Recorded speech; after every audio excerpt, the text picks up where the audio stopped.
మీ business ని develop చేసుకోవాలని అనుకుంటున్నారా?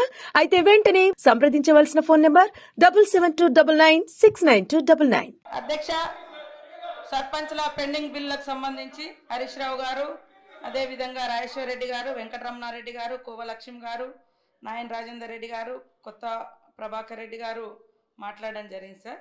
వారు చెప్పినటువంటి వివిధ అంశాలను చూస్తే మేము వచ్చిన తర్వాత సర్పంచులు ఫిబ్రవరి నెలలో వాళ్ళ కాలం అయిపోయింది సార్. అప్పటి తర్వాత మళ్ళీ ఈ రాష్ట్ర ప్రభుత్వము కులగణన చేసి మరి మేమెంతో మాకంత రిజర్వేషన్ తీసుకురావాలనే ఉద్దేశంతో ఎలక్షన్స్ జరగకపోవడం మూలంగా కొద్దిగా గ్రామాలలో కొన్ని సమస్యలు అయితే ఉన్నమాట వాస్తవం. అయితే ఈ వచ్చినటువంటి పెండింగ్ బిల్లులన్నీ కూడా గత ప్రభుత్వం నుంచి బీఆర్ఎస్ ప్రభుత్వం మాకు వారసత్వంగా ఇచ్చినటువంటి పెండింగ్ బిల్లులు. అయితే ఇవి లాస్ట్ ఏదో 1-2 ఇయర్స్ నుంచి కాదు సార్, 2014 నుంచి కూడా ఇట్లనే వస్తూ వచ్చింది. పెండింగ్ బిల్స్ నా దగ్గర ఉన్నాయి, కావాలంటే వాళ్ళకి ఆ స్టేట్మెంట్స్ కూడా ఇవ్వడం జరుగుతుంది అధ్యక్ష. అదేవిధంగా అధ్యక్ష, వీరి హయాంలో ఇప్పుడు ఆర్థిక శాఖ మంత్రి గారు ఆ రోజు హరీష్ రావు గారే ఉన్నారు. వారు ఇంత బాధపడుతున్నారు. మీ చేతిలో ఉండి ఇట్లా ఒక సంతకం పెట్టించుంటే ఆ రోజు అన్ని క్లియర్ అయ్యేటి. మేము వచ్చినాక సర్పంచ్లో లేరు, సర్పంచ్ల బిల్లులు మా దగ్గర పెండింగ్ లేవు. అయినా కూడా సార్ మా ప్రభుత్వంలో మరి ఇప్పటి వరకు జీపీల కోసం 740 కోట్ల రూపాయలను ఇవ్వడం జరిగింది. ఉపాధి హామీ కింద కూడా గతంలో జరిగినటువంటి పనులలో 450 కోట్లు రిలీజ్ చేసినాం. ఇంకా కొంత పెండింగ్ ఉన్నది వాస్తవం. కాకపోతే వీళ్ళ హయాంలో చేసిన వాళ్ళందరి దాదాపుగా ఎన్ఆర్ఈ చేసి మేము కూడా క్లియర్ చేయడం జరిగింది సార్. అట్లనే ఎలక్షన్స్ జరగకపోవడము ఇతరత్ర తోటి ఆ నిధులు కొంత గ్రామ అభివృద్ధి కోసం రిలీజ్ చేయలేకపోయినాం. కేంద్ర ప్రభుత్వం 15వ ఆర్థిక సంఘం నిధులను విడుదల చేయలేదు సార్, అది కూడా కొద్దిగా ఎఫెక్ట్ ఉంది. అదేవిధంగా మన ఊరు మన బడి కింద కూడా మన వాళ్ళు మాట్లాడారు. 1100 కోట్ల రూపాయల పనులను గత ప్రభుత్వం చేస్తే మరి అవి 800 కోట్ల రూపాయలు పెండింగ్ ఉన్నటువంటి మాట కూడా వాస్తవం.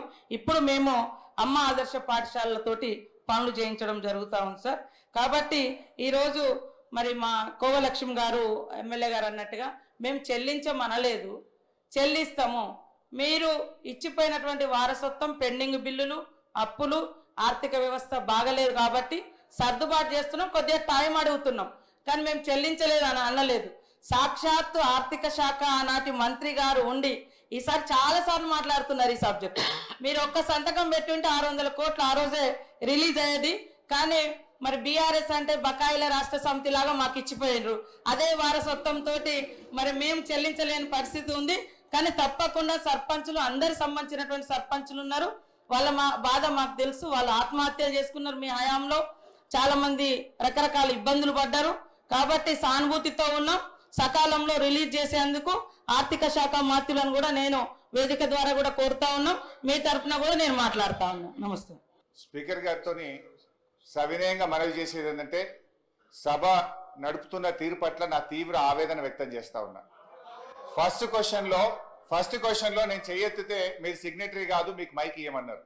థర్డ్ క్వశ్చన్లో సిగ్నేటరీ కానటువంటి వ్యక్తికి మీరేమో ఇప్పుడు మైక్ ఇచ్చారు. ఎందుకు ఇచ్చారని మేము అడగడం లేదు. సభా సాంప్రదాయాలు అందరికీ సమానంగా ఉండాలని సవినయంగా మీకు విజ్ఞప్తి చేస్తున్నాం. ఇకపోతే మా సీతక్క గారు ఒక మాట అన్నారు, నా పేరు తీసుకొని, మీరు అప్పుడే డబ్బులు ఇచ్చుంటే బాగుండేదని. ఎస్, నేను ఇచ్చాను. మా గౌరవ కేసీఆర్ గారి ఆదేశాల మేరకు పల్లె ప్రగతి కింద ప్రతి నెల 275 కోట్ల రూపాయలు మేము గ్రామ పంచాయతీలకు ఇచ్చాం. పల్లె ప్రగతి ప్రారంభమైన తర్వాత 3,300 కోట్ల రూపాయలు మేము గ్రామ పంచాయతీలకు ఇచ్చాం. ఒకవేళ మీరు ఆ పద్ధతిని కొనసాగించుంటే నెల 275 కోట్లు ఇచ్చుంటే ఇవాళ ఈ బకాయిలు ఉండేటియే కాదు అనేటువంటి విషయాన్ని మనం చేస్తా ఉన్నా. ఇవాళ కాంగ్రెస్ పార్టీ ఈ సర్పంచుల పాలిట, పేద కాంట్రాక్టర్లు, ఎంపీటీసీలు, జెడ్పీటీసీల పాలిట ఈ హస్తం గుర్తు భస్మాసుర హస్తమై కూర్చున్నది. ఇవాళ వాళ్ళ ఉసురు పోసుకుంటున్నారు. సో దయచేసి మంత్రి గారిని నేను స్పష్టంగా అడిగా, సంవత్సర కాలంలో మీరు క్లియర్ చేయలేదు.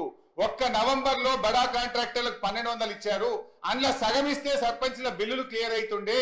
ఎప్పట్లోకి ఇస్తారో స్పష్టంగా చెప్పండి అంటే, త్వరలో ఇస్తాం, చూస్తాం, చేస్తామన్నారు. ఏడాది అయినాక కూడా చూస్తాం, చేస్తామనేటువంటి మరి బాధ్యతారహితమైన సమాధానం మంత్రి గారి నుంచి వచ్చినందుకు ఈ సభ నుంచి మా తీవ్ర నిరసన తెలియజేస్తూ వాకౌట్ చేస్తున్నాం.